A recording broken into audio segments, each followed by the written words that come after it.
Bonjour et bienvenue dans Streaming Radar, le podcast qui décrypte l'actualité streaming qui compte. Cette semaine, nous analysons les évolutions qui traversent l'écosystème streaming fin août. YouTube consolide sa position sur les télévisions connectées américaines pour le sixième mois consécutif, les chaînes Fast découvrent l'économie du contenu live et l'industrie technique avance sur les nouveaux standards de compression. Parallèlement, Fox et YouTube TV trouvent un accord pour maintenir leur chaîne en ligne. Premier point marquant, YouTube conserve sa position dominante sur les télévisions connectées américaines selon Nielsen. La plateforme Google capture 13,4% du temps de visionnage TV en juillet, creusant l'écart avec Disney, 9,4% de 4 points, soit le plus grand écart observé depuis le lancement du média distributeur Gauge en novembre 2023. Cette position YouTube illustre l'efficacité de son modèle structurel. Netflix maintient sa troisième place avec 8,8% des minutes visionnées, soit une progression modeste de 0,5 points par rapport à juin. L'avantage concurrentiel de YouTube repose sur plusieurs piliers. Bibliothèque de contenu alimentée par l'économie créateur, algorithmes adaptés au visionnage passif et modèle économique hybride gratuit payant qui évite les coûts de production Hollywood. La stratégie génère des résultats financiers solides.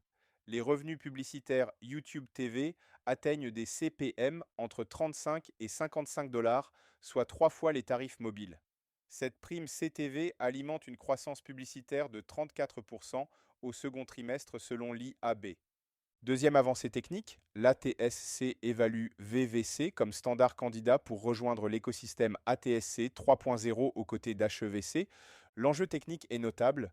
VVC, aussi appelé H266, offre une économie de compression de 84% comparée à MPEG2 utilisé dans ATSC 1.0 contre 75% pour HEVC actuellement déployé.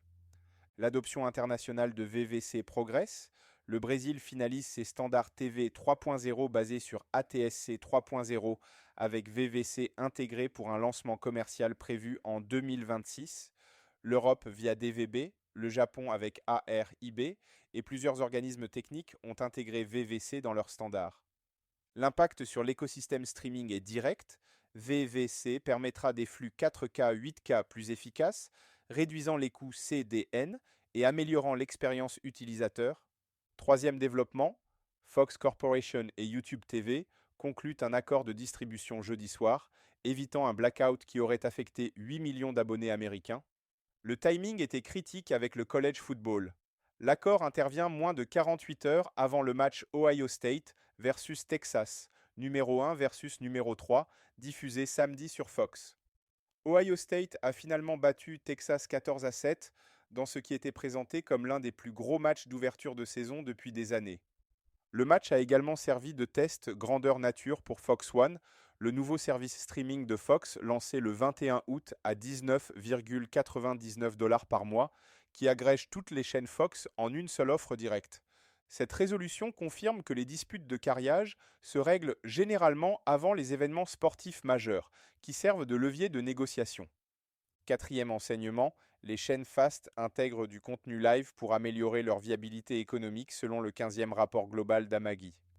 Les données révèlent une réalité économique claire. 84% des événements live gérés par Amagi au premier trimestre 2025 étaient du sport. L'écart de monétisation justifie cette orientation.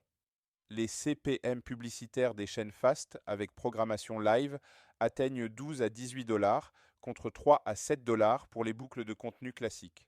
Cette différence de 150 à 200% compense les coûts additionnels de production et distribution live.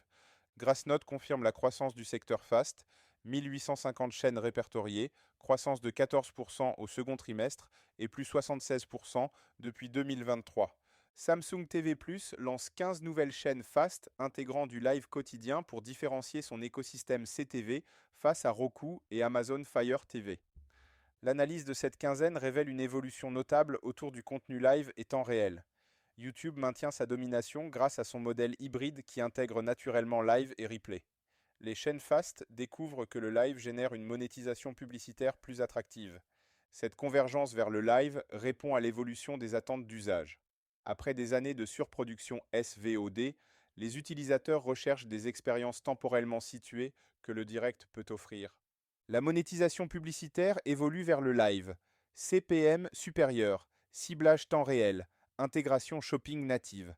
Cette prime économique explique pourquoi tous les acteurs réorientent leur stratégie autour de la programmation live. Le mois de septembre s'ouvre avec IBC 2025 Amsterdam, 12 au 15 septembre, qui positionne la transition vers l'infrastructure All-IP comme enjeu central de l'industrie. Les annonces techniques convergent vers l'infrastructure Edge. Zixi présente ses solutions IP pour la distribution next-gen, notamment dans le projet Master Control Room in the Cloud, développé avec BBC et RTE. NetActuate propose une réduction des coûts de 30 à 70% pour les diffuseurs via son infrastructure Edge globale. Cette convergence technique illustre la maturation de l'industrie streaming vers des infrastructures hybrides broadcast IP, des modèles économiques plus flexibles et une différenciation par l'expérience live. Les développements présentés à IBC dessinent les contours de l'écosystème streaming des prochains mois. Edge computing généralisé, interopérabilité IP standardisée et monétisation basée sur l'engagement temps réel. C'était Streaming Radar numéro 16. Rendez-vous dans 2 semaines pour le numéro 17.